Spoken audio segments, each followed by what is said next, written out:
મિત્રો લાઈક કરજો, કમેન્ટ કરજો. પતિ કેવો હોય, બાપ કેવો હોય, દાસ કેવો હોય, જનેતા કેવી હોય, દુશ્મન કેવો હોય અને મિત્ર કેવો હોય.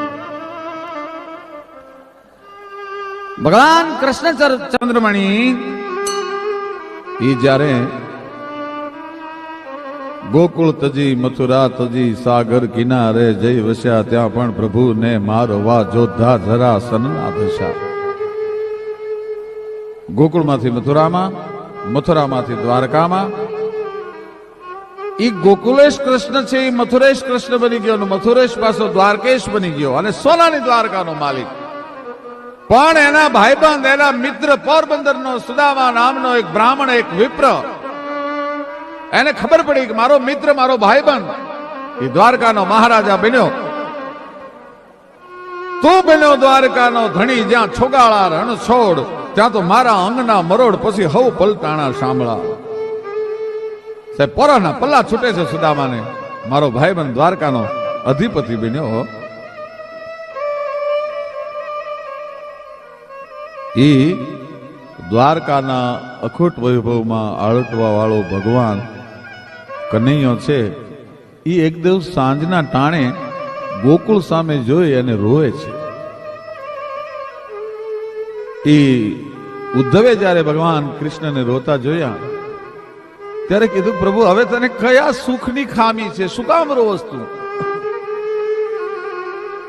દ્વારકાનો ધણી ભગવાન દ્વારકેશ એ બોલ્યો છે, ઉદ્ધવ એ તને નહીં સમજાય બાપ, હું શું કામ રહું છું એ તને નહીં ખબર પડે. કારણ કે દ્વારિકામાં કે છે મને એ હવ પ્રભુજી પધારો,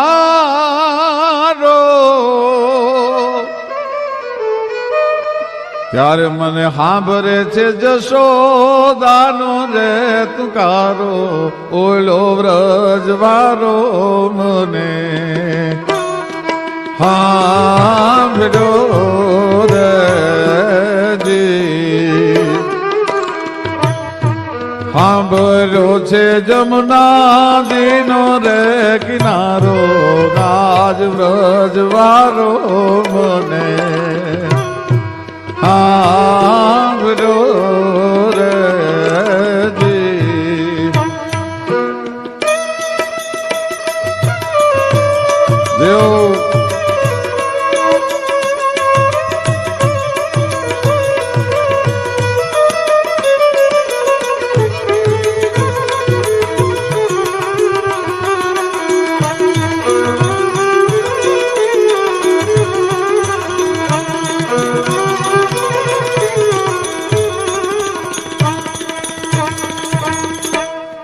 દ્વારિકાની ગલીઓમાં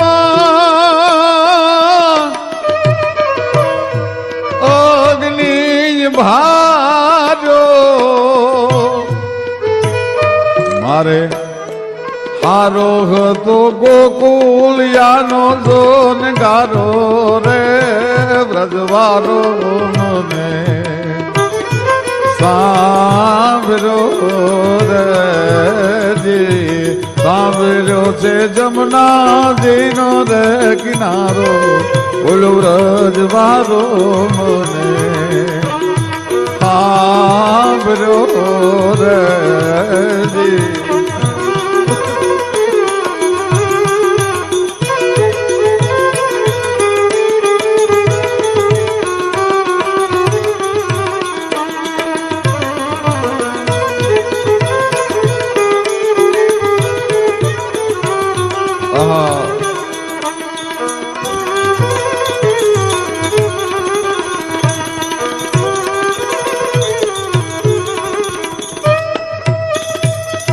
દ્વારકામાં કે છે મને હવ પ્રભુજી પધારો, ત્યારે મને સાંભળે છે મારી જનેતા જશોદાનો તુકારો, વ્રજવારો મને સાંભળ્યો. મને પ્રભુજી કહેવા વાળા અહીંયા ઘણાય છે, પણ અમૃત ભરેલ આપ તુકારો જનની તણો, બીજા ભણશે બાપ એ તો કોરા આખર કાગડા. માના ટુકારાનો અમૃત મને યાદ આવે છે. ઉદ્ધવ અને દ્વારકાની ગલીઓમાં અગ્નિ ભાર્યો એથી હારો હતો મારે ગોકુળિયાનો ગારો રે વ્રજવારો મને હાંભર્યો, બધાએ હાંભર્યા. એમાં એનો ભેરુબંધ, એનો ભાઈબંધ, એનો મિત્ર, એનો સખા એ સુદામો હાંભર્યો ભાઈ. પણ મહારાજાની બેડીઓ પગમાં પડી ગઈ છે. સુદામાને મળવા કેમ જઈ શકાય રાજવૈભવ મૂકીને?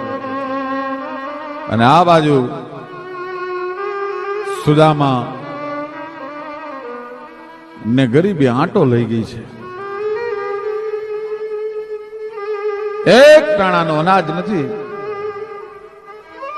ગોરાણીએ બોલાવીને સુદામાને એટલું કીધું, સાંભળ્યું કે શું આજ તો છોકરાઓને સમજાવીને ભૂખ્યા હુર આવ્યા છે, પણ કાલ સવારે જમવાનું માગશે તો હું દઈશું. એક કામ કરો ને, તમારા મિત્ર દ્વારકાનો અધિપતિ ભગવાન કૃષ્ણ કનૈયો જે છે, કૃષ્ણ ચંદ્રમણી છે, એની પાસે માગવા જાઓ, મદદ કરે ને આપણું દારિદ્ર ફીટી જાય. અરે ગાંડી, હું અજાચક બ્રાહ્મણ, મારાથી કોઈથી દુનિયાની સામે લાંબો હાથ થાય નહીં. કયા માટે હું કૃષ્ણ પાસે માગું? કે ભૂદેવ, કૃષ્ણ પાસે માગવાનું ન હોય એ સમજી જશે. લીંબડી કવિરાજ શંકરદાનજી લખે છે, અંતરના ઊંડાણની ક્યાંય ચોરે ન ચર્ચાય, પણ કોક વેધુ પાછું વંચાય સીતની વાતું શંકરા. કવિ કાગ તો ના પાડે છે કે મિત્રને વેધુને તો કહેવાય જ નહીં. એને તમારા દુઃખના રોદડા તમારા ભાઈબંધ પાસે, તમારા મિત્ર પાસે ન રોશો. કારણ કે અંતરના વિપતની વાતું ભેરુને નો ભણાયજી.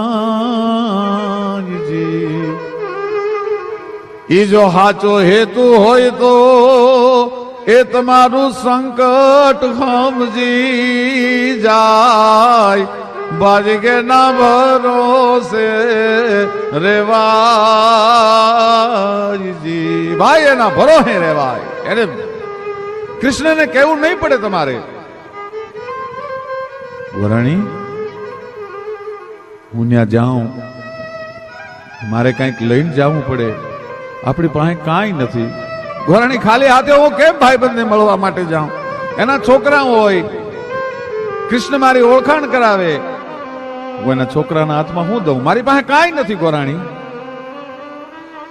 હવાસેર તાંદુલ જે હતા, સવારમાં છોકરાને રાંધીને ખવડાવવાના, એ તાંદુલની પોટલી ભાઈ વાળી હો.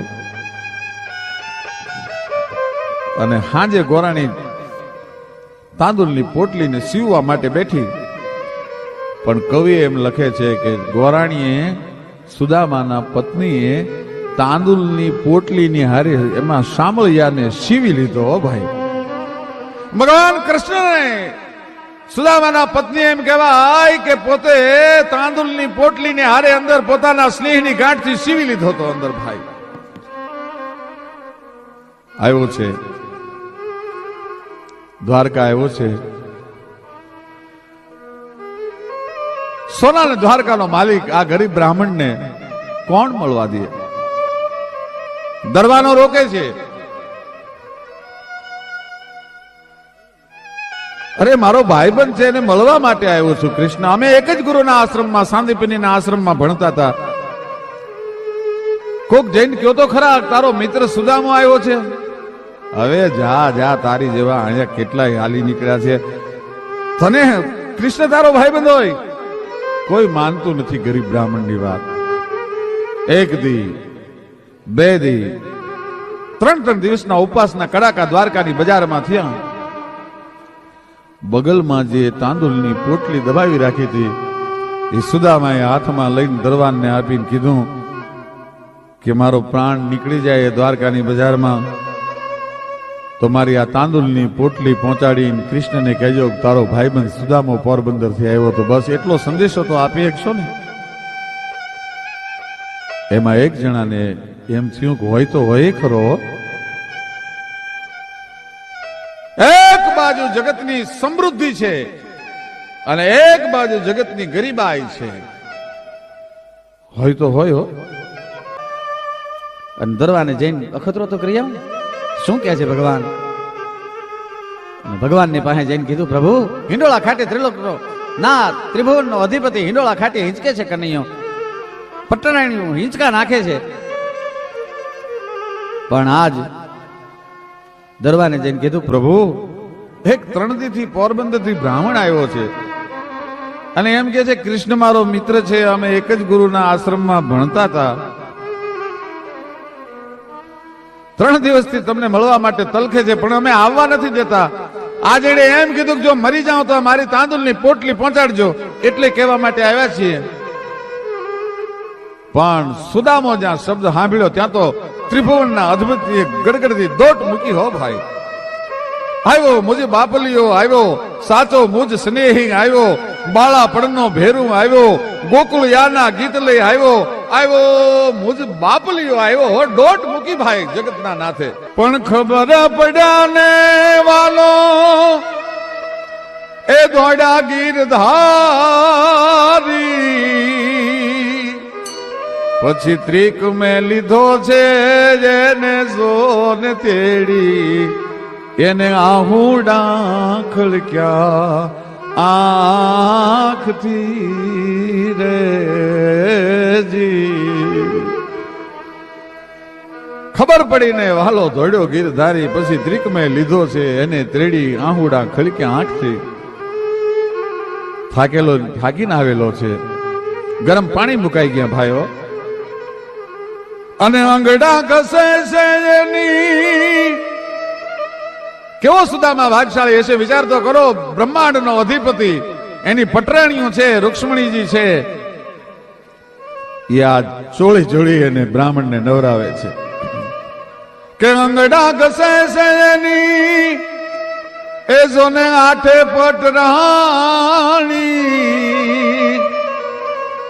અને ત્રિક મરેડે છે જેને સોને પાણી, એ પાહોલી જા તો જા એને પ્રેમથી રેજી. આજ સુદામાજી દ્વારિકામાં સોને આવ્યો, એ દર્શને દીના નાથને રેજી. નવરાવી ધોરાવી તૈયાર કરી અને બગલમાંથી તાંદુલની પોટલી ખેંચી લીધી. પોતે તાંદુલની મુઠ્ઠીઓ ભરી ભરીને કૃષ્ણ મીંડા ખાવા. સુદામા બાળપણ યાદ આવી ગયું. બાપ શું તારા તાંદુલમાં મીઠાશ છે. રૂકમણીજીએ કાનમાં કીધું કે એકાદી મુઠ્ઠી મારા માટે રાખજો, કારણ કે ન્યા સુદામાને આપવાનું છે, મારે આપવાનું છે, તમે કાંઈ નહીં કરી શકો, હું લક્ષ્મી છું, એટલે એકાદી મુઠ્ઠી મારા માટે રહેવા દો. કે તાંદુલ જમે ને વાલો એ વારે રાણી રૂકમણી, એક મુઠ્ઠીના બદલામાં મારે એને વૈભવ આપવાનો છે. પ્રભુ એક મુઠ્ઠી તો મારા માટે રહેવા દે ભલા માણસ. 1 દી 2 દી 5 દી 15 દી 6 મહિના સુધી સુદામાને રોક્યો છે. રોજ નવા નવા પકવાન બને છે, જમાડે છે. સુદામા બિચારો આંખ બંધ કરે ત્યાં એના ભૂખ્યા છોકરા દેખાય છે. પણ શું કરું, આ કૃષ્ણ કેવો કઠોર થઈ ગયો. 6 મહિનામાં એકેય દી મારા ઘરના સમાચાર પૂછ્યા નહીં. મારી પત્ની શું કરે, મારા બાળકો શું કરે, મારી આર્થિક સ્થિતિ કેવી છે, મારી ગરીબાઈ કાંઈ પૂછતો નથી. આટલો બધો માણસ બદલાઈ જતો હશે. વલણ નવલું નિહાળી વિશ્વનું કાં ગમ કરે નાઝીર, સમય બદલાય છે ત્યારે બધા બદલાઈ જાય છે. એટલો બધો વૈભવમાં એને વૈભવનો નશો ચડી ગયો. મારા બાળક કેમ દિવસો કાઢતા હશે, મારી પત્ની કેટલી મુંજાતી હશે. 6 મહિને કીધું કે પ્રભુ હવે હું રજા લઉં, મને જવા દો, મને મારા છોકરા યાદ આવ્યા છે. આગ્રહ ન કર્યો રોકાવાનો. ભલે બાપા જાવું છે. ઉદ્ધવ અને કૃષ્ણ એને મૂકવા માટે દ્વારકાના સીમાડા સુધી ગયા છે. છેલ્લા જોહાર સુદામાએ કરી લીધા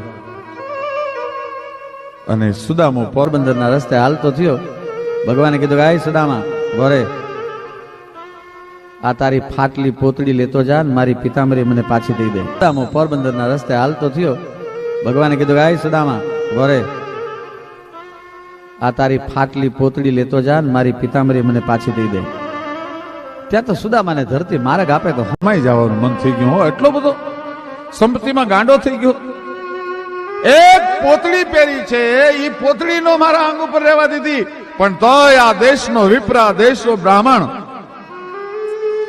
એ ત્રિલોકના નાથનો આભાર માને છે કે એક પોતળી જો કૃષ્ણે મને આપ્યું હોત ને તો કોક દીક તો એમ કહેત ને કે આ પોતળી આપી હતી મારી હતી. હે પ્રભુ, તે મારું અજાચક વ્રત જાળવ્યું છે, તોય આભાર માને છે ભગવાનનો. પોતાની ફાટલી બિચારા પોતળી પહેરી સુદામો હાલતો થયો.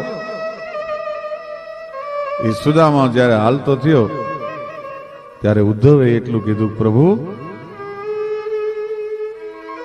એક ચપટી તાંદુલમાં રૂક્ષ્મણીજી એને મહેલ ખડા કરી દીધા છે. તમે જો જરાક કાનમાં હાલતી વખતે સુદામાને કીધું હોત ને કે તારું દુઃખ તો હજારો જોજન દૂર વહી ગયું છે, તારા છોકરા સુખી છે, તારા પત્ની સુખી છે, તો બિચારા આ બ્રાહ્મણને દ્વારકાથી પોરબંદર સુધીનો થાક ન લાગતો. ત્યારે કૃષ્ણ રોતા રોતા બહુ સરસ બોલ્યા છે, ઉદ્ધવ, મારા આંગણે 6 મહિનાથી માગવા આવવા વાળો માણસ પોતાના મોઢેથી માગી ન શીખ્યો હોય તો હું દેવા વાળો કયા મોઢે કહી શકું કે મેં તને એટલું દીધું છે, મારાથી ન બોલી શકાય. અને એના માટે કવિની કલમ હાલે કે ચપટી ચોખા મંગાપી દીધું, વાલે બધું કુબેર નું દ્રવ્ય રે, વાલે બધું કુબેર નું દ્રવ્ય. એ જી નાથ ના નાથે એ મેર કરી ગણ માનું નથી, અપ સાહેબ બનું મિત્ર તો બનું જેવો, સુદામા ને માધવા જેવો, બનું મિત્ર તો બનું જેવો, સુદામા ને માધવા જેવો.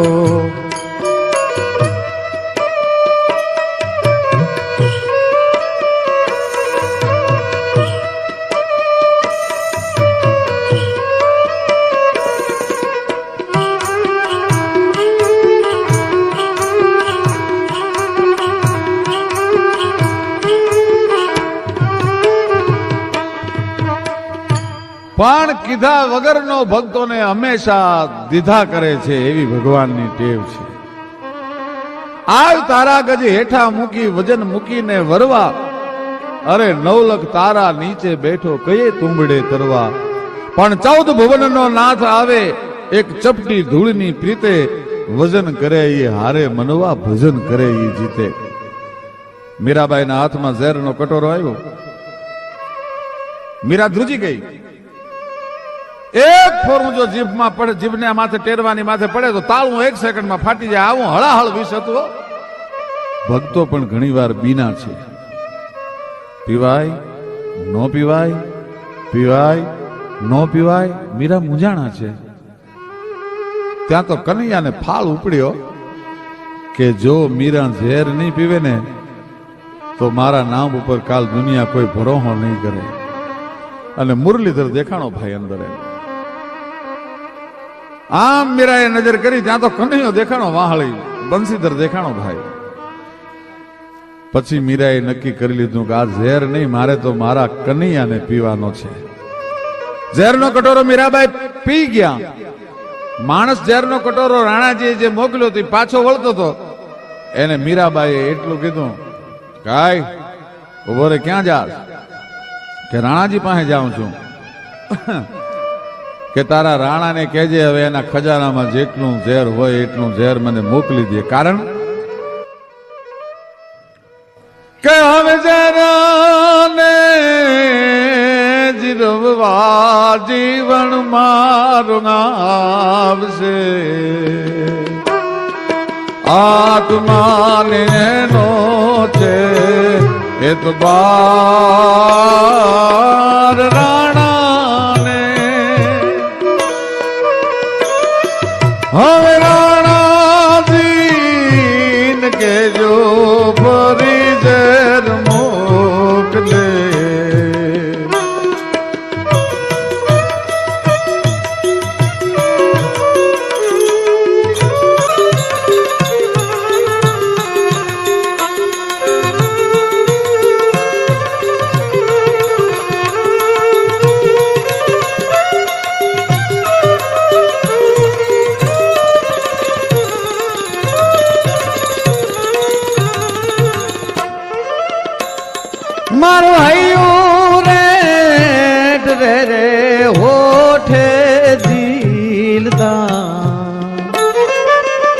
હીરાભાઈ શું કે છે?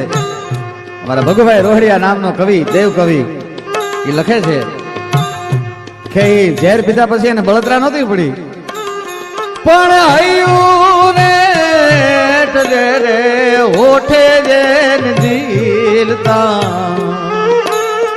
રૂવે રૂવે ઉઠે છે ગણકા